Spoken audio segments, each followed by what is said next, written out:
Welcome everyone, this is मनत official YouTube channel. AIIMS के common recruitment examination group post code 2 की तैयारी हम आपको करा रहे हैं डब्ल्यू असिस्टेंट के लिए। साथ के साथ ये बैच 2.0 हेल्पफुल रहता है अगर कोई भी एग्जामिनेशन आपने knitter Chandigarh, IIT, NIT, various type के ऑटोनॉमस इंस्टीट्यूट्स जहां पर सिलेबस में आपको CCS rule, service regulations, fundamental rule, supplementary rule पूछे जाते हैं, ये बैच 2.0 उनके लिए भी बहुत ज़्यादा हेल्पफुल रहेगा। लास्ट क्लास में, क्लास नंबर 12 में, हमने आपको सस्पेंशन के बारे में बताया और सस्पेंशन आता है आपका rule number 10 of CCS CCA rules 1965 के अंदर। तो सस्पेंशन में हमने आपको बेसिकली सस्पेंशन की डेफिनेशन बताई थी। सस्पेंशन का फंडामेंटल रूल से लिंक बताया था कि वो fundamental rule 53, fundamental rule 54, fundamental rule 55 से संबंधित है। बेसिकली सस्पेंशन क्या होता है? पेनल्टी होता है वैसे, बट अगर आप इसको एक पेनल्टी ना मानो तो इसको एक सिंपल मानोगे कि आप वो काम नहीं करना, डूइंग नॉट वर्क। सिंपल इसके अंदर ये आता है, स्टिग्मा होता है एम्प्लॉय के ऊपर, ये डिसीजन में उनकी जॉब के ऊपर स्टिग्मा होता है कि सस्पेंशन में वो चले गए हैं। ठीक है, इसीलिए किसी भी एम्प्लॉय को सस्पेंशन में डालने से पहले केयरफुल डिसीजन लेना पड़ता है। कौन कौन से सर्कमस्टांसेस हैं जिसमें सस्पेंशन दी जाती है, तो उस टॉपिक पर बात करने से पहले हमने आपको ऑलरेडी बता दिया है कि ये बैचेस हमारे एमसीआरई के साथ साथ नीटर Chandigarh, IIT, NIT, SGPGI, PGI Chandigarh, university departmental examinations में पूछा जाता है। पीडीएफ अगर इस क्लास की चाहिए तो प्लस मेंबर्स के लिए अवेलेबल होती है। टेलीग्राम ग्रुप है जो एम्स कॉमन रिक्रूटमेंट 2.2 के नाम से आपको मिल जाता है। उसके लिए आप हमारे टेलीग्राम चैनल पर विजिट करिए, फर्दर इंफॉर्मेशन वहां से मिल जाएगी। कोई डाउट रहता है तो आप हमें ईमेल कर सकते हैं। क्लास को कंटिन्यू करते हैं। अब सिंपल सा एक यही देखना है कि एम्प्लॉय को जब सस्पेंशन में डालते हैं कौन कौन से केसेस होते हैं, सर्कमस्टांसेस कौन कौन सी होती हैं जब एम्प्लॉय को सस्पेंशन में डाला जाता है। कौन कौन से केसेस होते हैं, केसेस कहो या सर्कमस्टांसेस कहो, जिसके अंदर गवर्नमेंट सर्वेंट को सस्पेंशन के अंडर डाला जाता है। ठीक है, may be placed under suspension.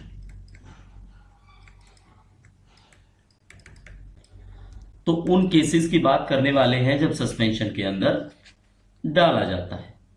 पहली चीज,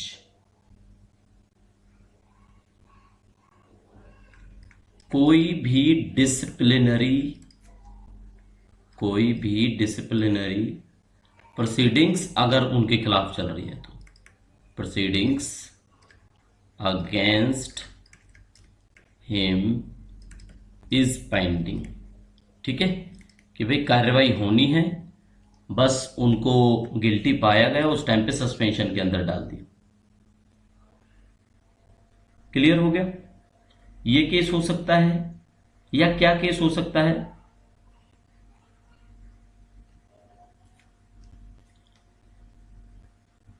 अगर गवर्नमेंट सर्वेंट हैज एंगेज्ड, देखो जहां जहां आपको जीएस मिलेगा उसका मतलब गवर्नमेंट सर्वेंट पूरे, चाहे आप हमारे रूल पढ़ लेना जहां पे हम जीएस वर्ड यूज करेंगे, नॉट जनरल साइंस इट होगा, इसका मतलब होगा आपका गवर्नमेंट सर्वेंट। कोई भी गवर्नमेंट सर्वेंट एंगेज होता है अपने आप को, एंगेज्ड हिमसेल्फ या हरसेल्फ, एंगेज्ड हिमसेल्फ या हरसेल्फ इन एक्टिविटीज प्री-जुडिशियल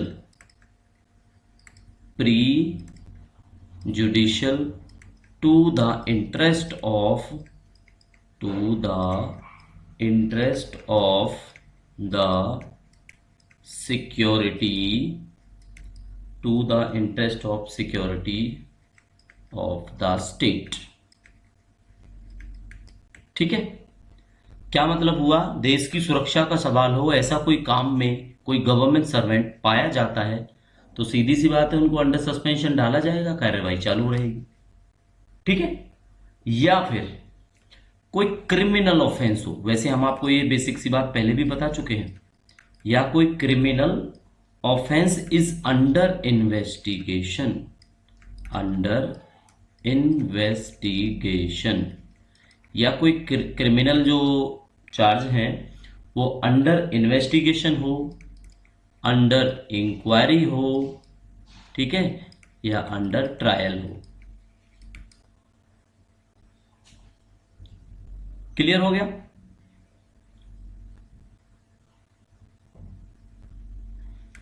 तो ये जो पॉइंट है ये रूल नंबर 10 में सस्पेंशन आता है, तो 10(1) में आता है आपका ये।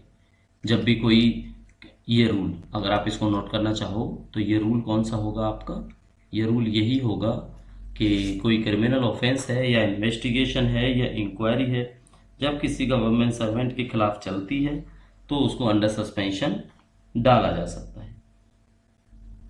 ठीक है?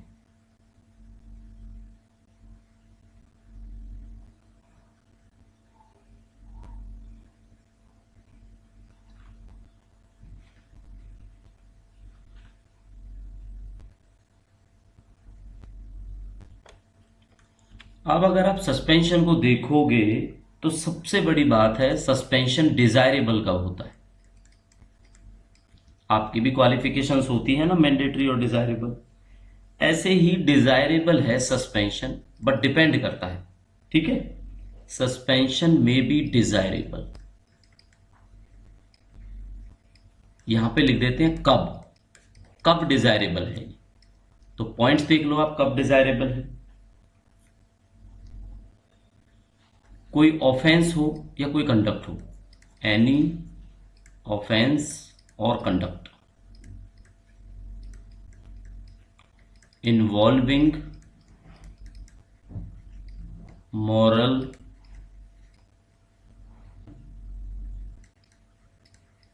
टर्पिटाइड, ये सॉरी टर्पिट्यूड होता है, ठीक है, टर्पिट्यूड।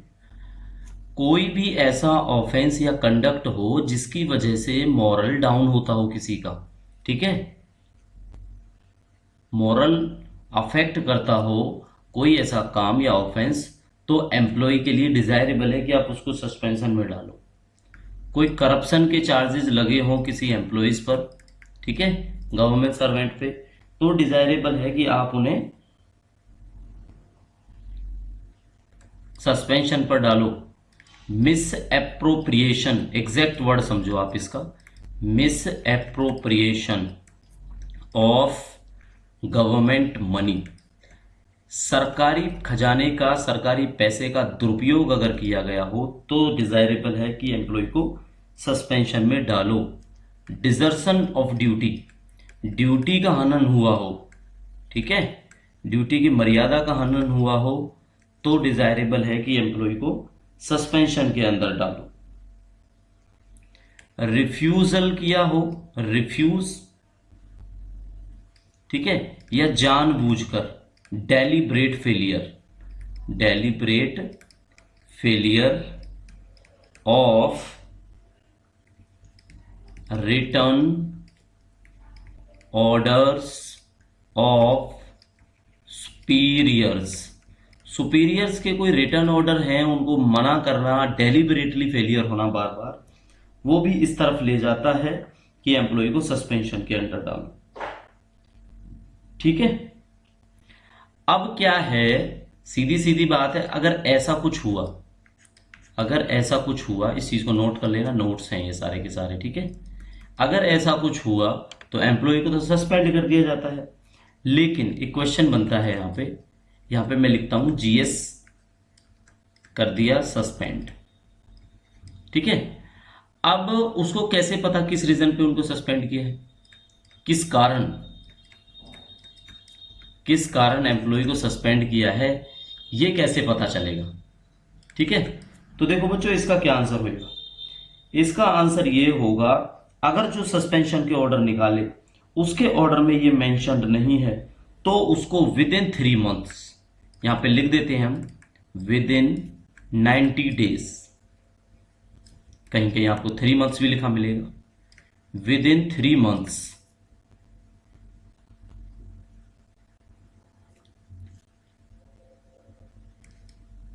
विद इन 3 मंथ्स क्या करना है, reasons of suspension should be conveyed या कम्युनिकेटेड कहो, कम्युनिकेटेड। इसका क्या मतलब हुआ बच्चों? इसका मतलब ये हुआ कि देखो, अगर ऑर्डर में नहीं बताया कि आपको किस कारण सस्पेंड किया गया है, तो 90 दिन के अंदर अंदर एम्प्लॉय को बताना पड़ेगा कि ये रीजन था आपका, आपने कोई ऑफेंस या कंडक्ट किया था जिसकी वजह से मॉरल टर्पिट्यूड हुआ, या कुछ आपने करप्शन या किसी मिस अप्रोप्रिएशन ऑफ मनी के अंदर आप पाए गए, ठीक है, या आपने मिसयूज किया ऑफिशियल पावर्स का। अब ये जो पीछे पॉइंट्स हैं, इस पॉइंट्स में आप लिख सकते हो ये भी, मिस यूज, एक मिनट इसको कट करके लिखते हैं, miss use of official powers, official powers का आपने मिसयूज किया, ठीक है, या आपने डिजर्शन किया है ड्यूटीज का, या सीरियस नेग्लिजेंस रहा है आपका ड्यूटी में, या आपने रिफ्यूज किया है, डेलिबरेटली फेलियर रहा है आपका अपने सुपीरियर्स के ऑर्डर को मानने में, तो आपको हमने सस्पेंड कर दिया। तो ये रीजंस कोई ना कोई जो भी होगा आपको बताना पड़ेगा, ठीक है, क्या होगा, कोई भी रीजंस है वो बताना पड़ेगा। चलो, सस्पेंशन आपने जरूर सुना होगा, क्या आपने डीम्ड सस्पेंशन सुना है? डीम्ड सस्पेंशन, डीम्ड यूनिवर्सिटी होती है ना, उसका मतलब क्या होता है, ऐसा माना जाए ये यूनिवर्सिटी है। क्या होता है? ऐसा माना जाए कि वो यूनिवर्सिटी है। मानव रचना यूनिवर्सिटी है फरीदाबाद के अंदर, वो डीम्ड यूनिवर्सिटी है, मतलब माना जाए वो यूनिवर्सिटी है। पंजाब इंजीनियरिंग कॉलेज है, पैक है चंडीगढ़ के अंदर, वो माना जाता है डीम्ड यूनिवर्सिटी है। नेटर चंडीगढ़ है, वो माना जाता है डीम्ड यूनिवर्सिटी है। ऐसे ही डीम्ड सस्पेंशन क्या होगा कि माना जाता है कि जो पर्सन है वो अंडर सस्पेंशन है, ठीक है, ऐसा माना जाता है। कब माना जाता है? सीधा सीधा ये हमने कल भी बताया था, 48 घंटे से ज्यादा डिटेंशन, किसी को जेल में रखा जाए, डिटेंशन ऑफ गवर्नमेंट सर्वेंट, तो समझ लो कि डीम्ड सस्पेंशन, कि उनका सस्पेंशन है, ठीक है। कब से माना जाएगा? With effect from date of detention, date of detention से 48 घंटे से ज्यादा उनको टाइम अगर हो गया है तो एम्प्लॉय को माना जाता है कि वो डीम्ड सस्पेंशन के अंदर है, ठीक है। एक होता है date of conviction, date of conviction ये हमने कल भी बताया था आपको। डेट ऑफ कन्विक्शन का मतलब जो वो कन्विक्ट कर लेता है किसी क्राइम को कि ये मैंने किया है, तो उससे डेट से कंटिन्यू करते हुए आप मान सकते हो कि जो एम्प्लॉय है वो अंडर सस्पेंशन है, ठीक है। चलो, अथॉरिटीज के बारे में भी हमने जिक्र कर दिया था, आपको बता दिया था कौन कौन सी अथॉरिटी होती हैं, जैसे प्रेसिडेंट होता है, computer auditor general of India होता है, जो कॉम्पिटेंट अथॉरिटी है सस्पेंशन के लिए, ठीक है जी। चलो, अब एक छोटा सा रिव्यू पढ़ लेते हैं सस्पेंशन का। क्या इनका भी रिव्यू होता है? बिल्कुल होता है, रिव्यू ऑफ सस्पेंशन। तो रिव्यू ऑफ सस्पेंशन हम देखेंगे, इसमें क्या होगा, कोई भी ऐसा ऑर्डर हो जिसमें माना गया हो या माना जाता हो, डीम्ड हो या हो, ठीक है, कि भाई कोई भी एम्प्लॉय जो है वो अंडर सस्पेंशन है, तो उस टाइम पे उसमें मॉडिफाई किया जा सकता है, उसको रिवोक किया जा सकता है। रिव्यू में क्या हो सकता है बच्चों? मॉडिफाई हो सकता है ऑर्डर, मॉडिफाई या रिवोक, या तो उसको वापस ही लिया जा सकता है या उसको चेंज किया जा सकता है रिव्यू के अंदर। तो लिख देते हैं हम, रिव्यू में क्या है, ये दो काम होते हैं, ये दो कार्य,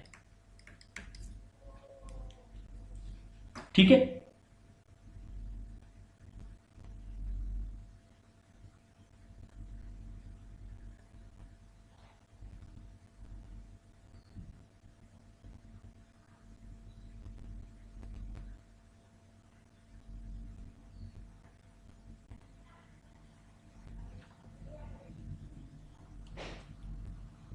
अब एक चार्ज शीट होता है, अगर कोई ऐसा केस होता है, in case of charge sheet, charge sheet पता है जिससे प्रूव होता है कि आपकी गलती क्या है। In case of charge sheet not issued, अगर कोई चार्ज शीट इशू नहीं हुई है तो टोटल पीरियड ऑफ सस्पेंशन या डीम्ड सस्पेंशन नहीं होना चाहिए इससे ज्यादा। यहां पर लिख देता हूं मैं, टोटल सस्पेंशन या deemed suspension, deemed suspension should not be more than, इससे ज्यादा नहीं होना चाहिए। किससे ज्यादा नहीं होना चाहिए? 270 दिन से ज्यादा। ठीक है, 270 डेज कब से? From date of suspension, date of suspension से 270 दिन तक अगर कोई डिसिप्लिनरी प्रोसीडिंग पेंडिंग है एम्प्लॉइज के खिलाफ, तो इससे ज्यादा टाइम नहीं होना चाहिए बस। ठीक है, 270 दिन से ज्यादा। एक ऑप्शन तो ये हो गया, 1 पॉइंट। एक सेकंड पॉइंट और भी है, 2 साल से ज्यादा नहीं होना चाहिए from the date of suspension. यहां पे हम लिख देते हैं कुछ, इफ प्रोसीडिंग्स इज पेंडिंग, ये तो ये लिख दिया। अगर 2 साल वाली बात आएगी डेट ऑफ ऑर्डर से,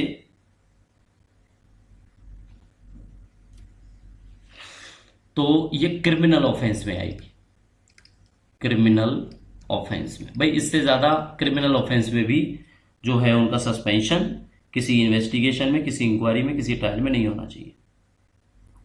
ठीक है, सेम ऐसे ही 2 साल वाला केस तब है, 2 इयर्स किस केस में है?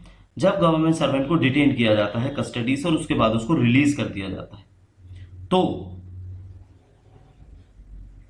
रिलीज जब किया जाता है उसको डिटेंशन से, तो अपॉइंटिंग अथॉरिटी को यह बताना होता है, अगर डीम्ड सस्पेंशन का केस है तो 2 साल के अंदर अंदर जो ये पीरियड है वो नहीं होना चाहिए उससे ज्यादा। तो 2 इयर्स ये किस केस में कहेंगे बच्चों? डिटेंशन के केस में कहेंगे, डिटेंशन एंड रिलीज। ठीक है, डिटेंस किया उनको और रिलीज कर दिया, तो 2 साल तक का ये पीरियड। तो एक ये टोटल सस्पेंशन या डीम्ड सस्पेंशन है जो आपको पता होना चाहिए। ठीक है, क्या है बच्चों? ये टोटल सस्पेंशन या डीम्ड सस्पेंशन है। हो गया क्लियर? अब एक मजेदार पॉइंट आएगा जो आपने समझना है, वो है सबसिस्टेंस अलाउंस। क्या है? Subsistence allowance. क्या होता है सबसिस्टेंस अलाउंस? समझेंगे इसको। कोई भी गवर्नमेंट सर्वेंट जब सस्पेंशन के अंदर होता है तो उनको किसी तरह की सैलरी नहीं दी जाती, बल्कि उनको सबसिस्टेंस दिया जाता है। सस्पेंड मतलब सबसिस्टेंस।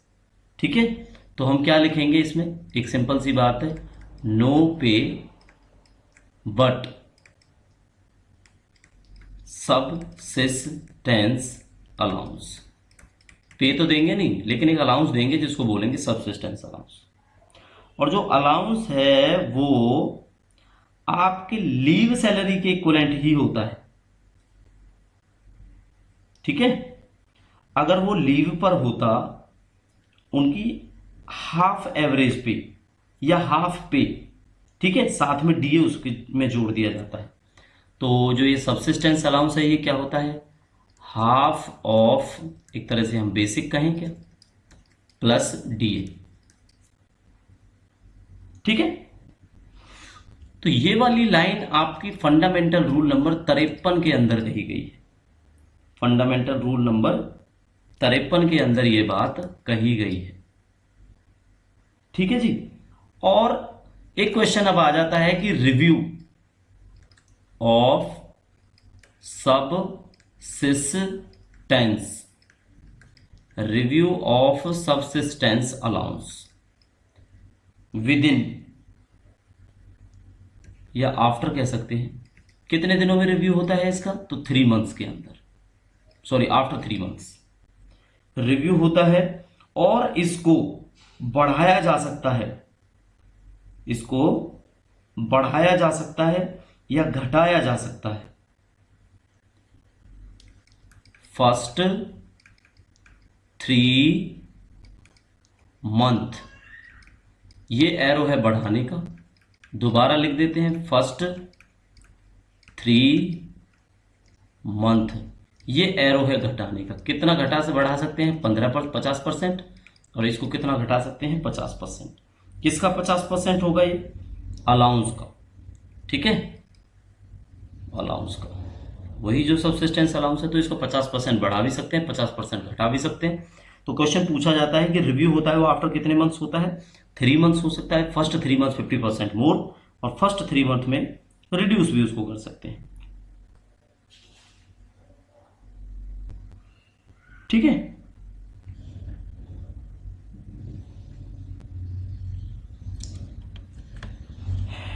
चलो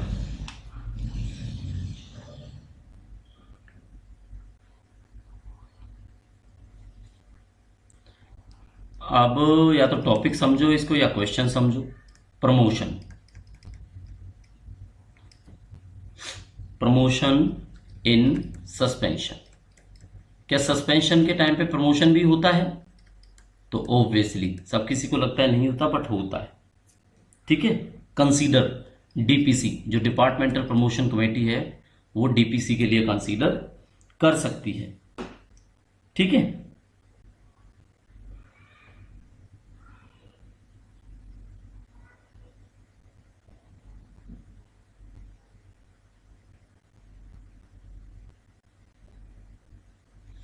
तो आप बस इतना ही समझो कि उनको केवल हम डीपीसी के लिए कंसीडर कर सकते हैं। DPC shall be considered. ठीक है, हालांकि जो भी प्रोसीडिंग्स होती है, जो भी इसके अंदर रिकमेंडेशंस होती हैं डीपीसी की, वो एक सील्ड कवर के अंदर रखी जाती है। ठीक है, वो सील्ड कवर के अंदर रखी जाती है, और सील्ड कवर को केवल ओपन किया जाता है डिसिप्लिनरी प्रोसीडिंग्स के जो है आउटिंग्स के बाद। ठीक है, ये डिपेंड करता है कि भाई क्या उन पे प्रोसीडिंग्स हुई, क्या प्रोसीडिंग्स नहीं हुई। एक बच्चों क्वेश्चन और बनता है LTC, लीव ट्रेवल कंसेशन। ये सारा जितना भी टॉपिक चल रहा है ना, ये लिख लेना आप, सस्पेंशन ही चल रहा है। इस क्लास में सस्पेंशन का ही डिस्कशन करेंगे बस हम। ठीक है, तो LTC उनको मिलता है नहीं मिलता? नहीं। अब ये वो नहीं ले सकते LTC। क्या उनके फैमिली मेंबर्स ले सकते हैं? ये तो नहीं ले सकते। तो फैमिली मेंबर्स का हम लिखें तो फैमिली मेंबर्स ले सकते हैं, फैमिली मेंबर्स। तो यस, खुद वो नहीं ले सकते, बाकी उनके फैमिली मेंबर्स जो हैं वो ले सकते हैं।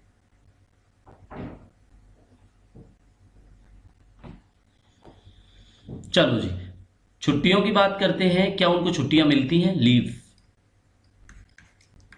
तो लीव नहीं मिलती है। ये कहाँ लिखा हुआ है? ये लिखा हुआ है फंडामेंटल रूल नंबर 55 के अंदर। आपको बताया था ना, 53, 54, 55, इसके अंदर जिक्र है इसका सस्पेंशन का।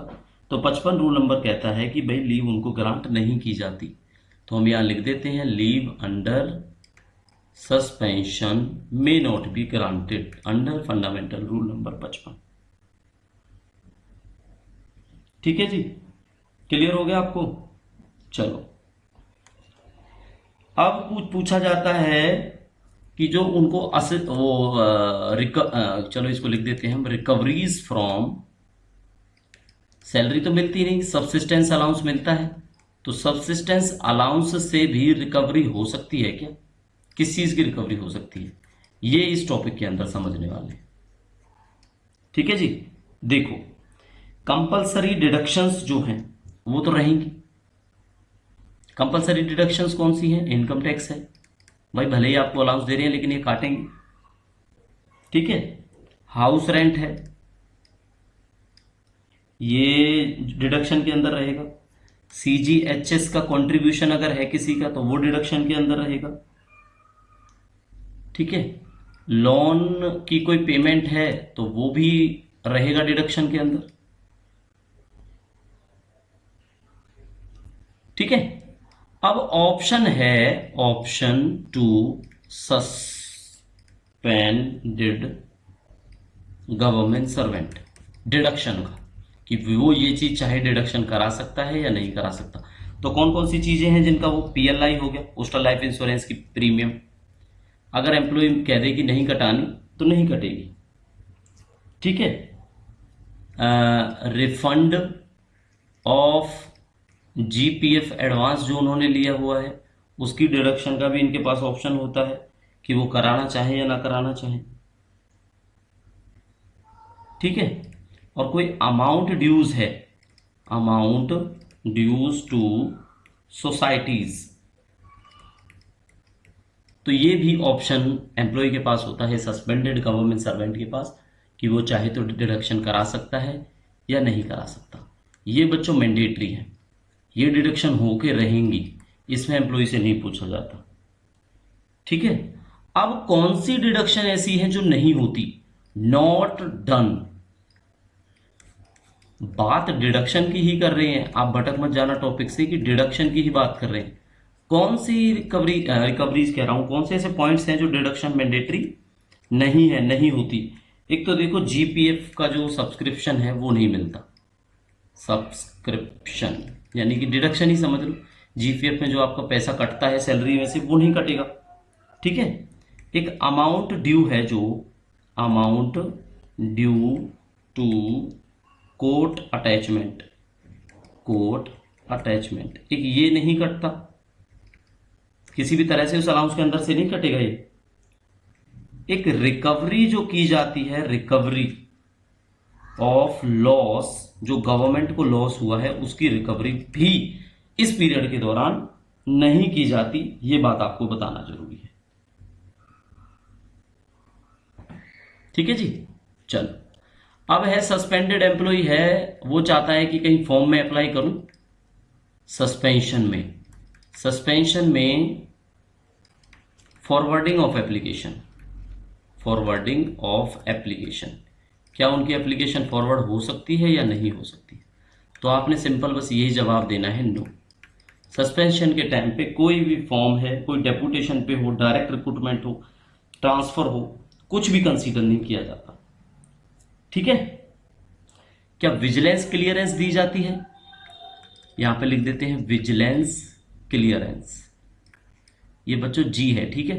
तो विजिलेंस क्लियरेंस तो ये भी नहीं है, यानी कि विजिलेंस क्लियरेंस भी उनको नहीं दी जाती, ऐसा भी मेंशन्ड है।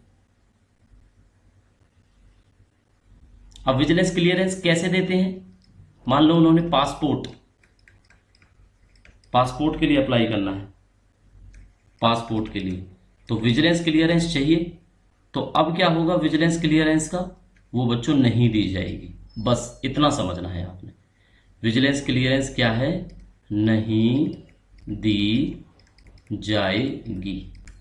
ठीक है, हो गया क्लियर? विजिलेंस क्लियरेंस है जो इस टाइम पे नहीं दी जा सकती। बच्चों फंडामेंटल रूल 54 थोड़ा सा सीख लो इसके बारे में भी। तो फंडामेंटल रूल 54 में एक बात और कही गई है कि किसी एम्प्लॉइज की, ऐसा नहीं है कि फंडामेंटल 54 केवल इसी बारे में बात करता है। तो अगर एग्जैक्टली आप देखोगे तो फंडामेंटल रूल का 54 ऑफ बी इस टॉपिक पर बात करता है। ठीक है, बी का भी सेकंड पॉइंट है जो इस टॉपिक पर बात करता है। ठीक है, समझ आ रहा है? कोई बात नहीं, इसको दोबारा लिख देते हैं। फंडामेंटल रूल 54 बी का सेकंड। ठीक है, ये क्या बोलता है? ये बोलता है डेथ वाइल अंडर सस्पेंशन। अगर कोई एम्प्लॉय सस्पेंड था और सस्पेंशन के दौरान उसकी मृत्यु हो जाती है, तब क्या केस होगा भाई? क्या होगा तब? ठीक है, तो क्या होगा इसी चीज को बताएंगे इस टॉपिक के अंदर। अगर कोई गवर्नमेंट सर्वेंट डेथ हो जाती है उनकी अंडर सस्पेंशन, जब तक कि जो डिसिप्लिनरी प्रोसीडिंग्स हैं, कार्यवाही है, वो पूरी नहीं हुई, खत्म नहीं हुई, तो देखना डेट ऑफ सस्पेंशन, समझना इस चीज को, से लेकर डेट ऑफ सस्पेंशन से लेके डेथ तक। और कंडीशन आप समझना, कंडीशन हमने क्या बोली? कंडीशन यहां लिख देते हैं कि कार्यवाही है जो वो पूरी न होने पर, ये याद रखना, कार्यवाही पूरी नहीं हुई है, डेट ऑफ सस्पेंशन से लेके डेथ तक का जो पीरियड है ये ड्यूटी माना जाएगा, ड्यूटी माना जाएगा। ये इंटरेस्टिंग फैक्ट है इसके अंदर। ठीक है, और उनकी फैमिली को पूरा बेनिफिट दिया जाएगा, फैमिली को क्या दिया जाएगा भाई? पूरा बेनिफिट दिया जाएगा, फुल पे का, फुल पे एंड अलाउंसेस।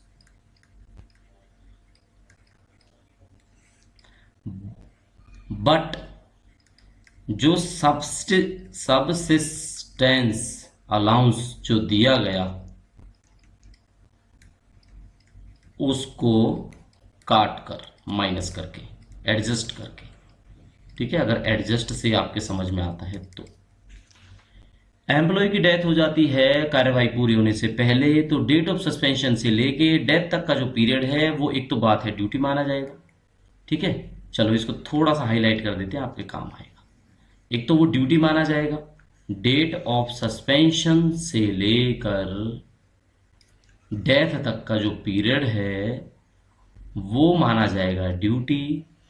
फैमिली को फुल पे एंड अलाउंस दिए जाएंगे, बट सबसिस्टेंस अलाउंस को एडजस्ट किया जाएगा। इसका मतलब ये हुआ सारे अलाउंस उनको दिए जाएंगे, लेकिन जो सबसिस्टेंस अलाउंस उनको पे किया गया था उसको कर लेंगे भैया माइनस, ठीक है, क्योंकि वो तो ऑलरेडी देखो दे चुके, तो जो दे चुके वो तो जाहिर सी बात है उसको तो माइनस करना है। अब एक बात बताओ, क्या अपीलेबल है ये?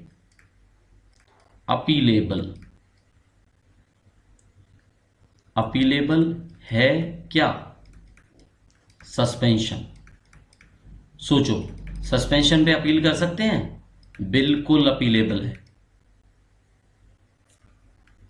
रूल नंबर 23 में बताया गया है ना अपील्स के बारे में, तो 23(1) ही आपका बात करता है CCS CCA कि भाई सस्पेंशन पे कोई है तो वो अपील कर सकता है, रूल नंबर 23(A) के हिसाब से। क्लियर? चलो, अब कुछ सवाल हो सस्पेंशन से लेके तो आप पूछ सकते हैं। बाकी क्लास कैसी रही ये हमें बता सकते हैं, क्योंकि इसके लिए हम वेट करेंगे आपके कमेंट्स का। चैनल को सब्सक्राइब कर लें मोर इन्फॉर्मेशन क्लासेस के लिए। मन्नत ऑफिशियल 14@gmail ID जो हमारी है वो ऑफिशियली अवेलेबल है आपके क्वेश्चंस के लिए, related to plus membership, related to your queries, related to your results, related to your upcoming notifications। तो साथियों इसी तरह से क्लासें जारी रहेंगी, आप पढ़ते रहिए। फर्दर इन्फॉर्मेशन के लिए मिलेंगे नेक्स्ट क्लास में, तब तक के लिए thank you and see you soon.